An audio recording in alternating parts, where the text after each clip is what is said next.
I'm really, really happy to be here. I mean, especially at this particular time, in the history of our country right now. And, suddenly, green people are talking about it. For those of us who've been working on the front lines for a really long time, it's like you think that everybody and their mother's doing it. But there's also, I think, words like green and sustainability and clean, I mean, those with quotes around them, are becoming, really used a lot, but obviously they mean different things to different people. Like when you say clean coal, or it's a little creepy in a lot of ways. Yeah, I know. But for those of us who are working on the front lines, we know that many times those words are not particularly aspirational enough for the task at hand in the communities in which we serve, because we know that the current crisis that we're all dealing with right now has been felt in the ghettos of our country for decades now. I mean, we didn't need Wall Street to collapse to tell us that something was wrong, although the signs were pointing in that direction. Whatever economic progress that we've experienced has come on the backs of our nation's poor. It's a subsidy of epic proportions, and the climate crisis is the end result of concentrating all that dirty industrial design on top of the very people who've had very, very little opportunity to stop it. How did I get here? And I don't just mean to Detroit, but how did I get to do this work that I do and that I love so very much? Well, bottom line is I grew up in the South Bronx in New York City, and it was during a time in the 70s in America was really, many of America's cities were emptying out into the suburbs. Obviously, Detroit knows, a little bit about that.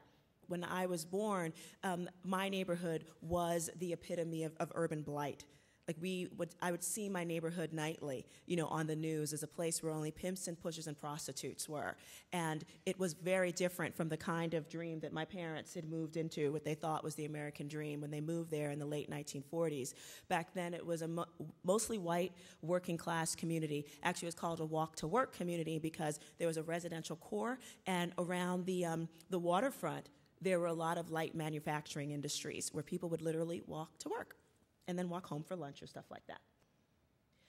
And a term called white flight was coined around this time, and it was a construct of the real estate industry, wherein you'd have real estate brokers telling white families when black families started to move into these formerly exclusively white neighborhoods that the property values of your house are going to go down, so you might as well sell cheaper because that's basically all you're going to get.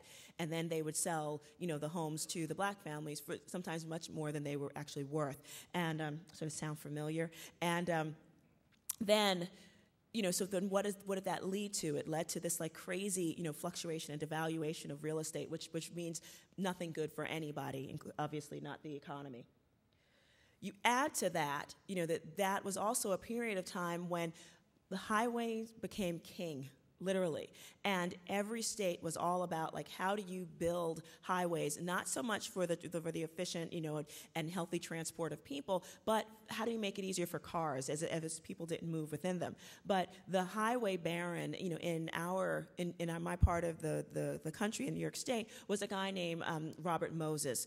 And his dream was to just essentially create, the network of the spaghetti network of highways that he eventually did. And in New York City, the Bronx was in between two incredibly wealthy counties, Westchester to the north and Manhattan to the south. And so basically it was our tough luck that we were in between these two counties, because basically what he did was kind of create highways through formerly thriving, mostly working class communities of all colors, actually. And I show this picture of the Cross Bronx Expressway in construction because it kind of reminds me of a gash, an open gash, and it really was, because underneath that, were communities, and sometimes many people were given just a month's notice before they had to leave their homes and communities and businesses. And the South Bronx lost about 500,000 people during this construction period in our history. Another term was created. It was called redlining. Again, happened all over the country. It was when bank presidents and management teams would decide that they were not going to make any kind of investment in certain communities that they deemed off limits for whatever reason they thought. And they would literally draw red lines and China markers on maps in areas that they would not make any investments. My family lived in zip code 10474. But this is the South Bronx that I grew up with, definitely deemed as a place that was dirty and forgotten, kind of reminded, me of a war zone, and I think a lot of other folks too. And instead of what we had here, this was also the period when lots of funding was missing from our schools. These were our playgrounds. The history that I just showed you set the stage for all of the environmental injustices that were to come later. We didn't ask for all of this polluting industry, that took the place of many of the manufacturing companies that were located there to be put upon us. However, it was our elected officials and policymakers and some very unscrupulous industries that were basically complicit in allowing all this to happen here, despite anybody's good sense to know that this kind of stuff shouldn't all be located in 1 square mile area.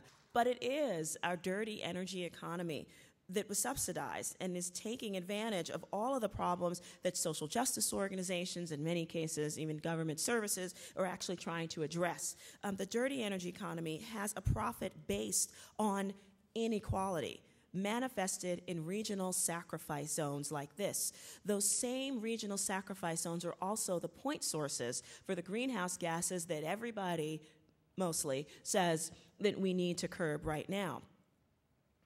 And the kind of environmentalism that I do is called environmental justice, and it simply means that no community should have to bear the brunt of lots of environmental burdens and not enjoy some environmental benefits. And that sort of makes a lot of sense. It's sort of sweet and normal, one would think.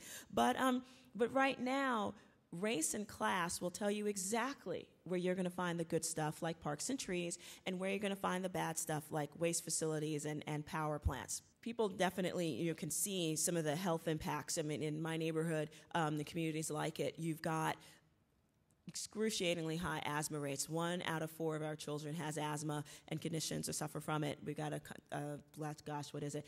more than 7 times the national average is our childhood asthma hospitalization rate. Where also, many parents don't like to let their kids go out and play because they fear they're going to get hit by a truck, and many of them also have asthma. So the obesity epidemic is front and center, actually in one of the skinniest places in this country, in New York City. And of course, diabetes follows suit as well. Because we know that poverty coupled with diminished opportunities for employment equals more opportunities for access to the illegal economy. It is as simple as that. And therefore, it's an increased chance for going to jail. Pollution combined with a lack of greenery equals higher stress, higher crime, less stable communities, more burdens to government, community, and business combined in terms of stress, quality of life, et cetera. But if we now know that inequality is what's making things like prisons so profitable, don't you think we could be a little more creative and try to figure out ways to make equality profitable? Fortunately, I got this dog. She's about 80 pounds. Her name is Xena. And Xena took me walking into what I thought was like another one of our nasty abandoned garbage dumps in the neighborhood. And it actually was. But the cool thing is that it dead-ended at the Bronx River. So once you picked through like all the weeds and the piles of garbage, literally that were over my head, and you looked out and you forgot that the hypodermic needles were behind you, you realized that there was a river. And after working on that park for many years, after many cleanups, et cetera, and actually garnering a $3 million grant to build it, this is what it looks like now.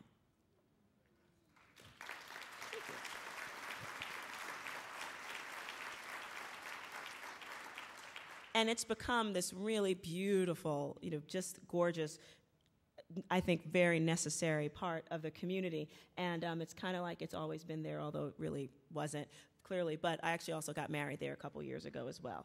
And Xena, of course, was my Val Hour girl.